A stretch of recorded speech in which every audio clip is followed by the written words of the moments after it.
నా పేరు దామా అంకయ్య, భారత కమ్యూనిస్ట్ పార్టీ రాష్ట్ర సమితి సభ్యుడిని.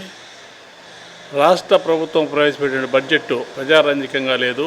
అయితే కొన్ని పత్రికలు కొంతమంది ఇది చాలా ప్రజారంజకంగా ఉందని చెప్తున్నారు. ఉదాహరణకు 1-2 అంశాలు ఏంటంటే, జాతీయ గ్రామీణ ఉపాధి హామీ పథకంలో కేంద్ర ప్రభుత్వం కుదించిన డబ్బులు ఇవ్వడానికి సిద్ధం అవుతున్నారా లేదా స్పష్టంగా తెలియపరచలేదు నేటి వరకు.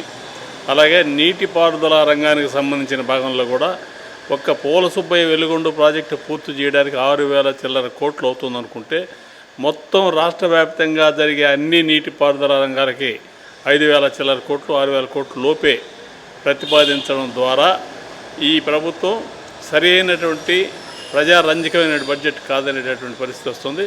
అలాగే ఎన్నికల ముందు విద్యార్థులకు అంటే చదువుకున్న నిరుద్యోగులందరూ కూడా నిరుద్యోగ వృత్తి ఇస్తూ ఉన్నారు. దానికి సంబంధించి నేటి వరకు కూడాను ఏ విధమైనటువంటి ప్రతిపాదనలు కానీ మరొకటి లేదు. ఈ పూర్వరంగంలో మొత్తం బడ్జెట్ కూడా ప్రజారంజకంగా కాకుండా కంటి తుడుపుగానే ఉందని చెప్పని తెలియజేయాల్సి వస్తుంది.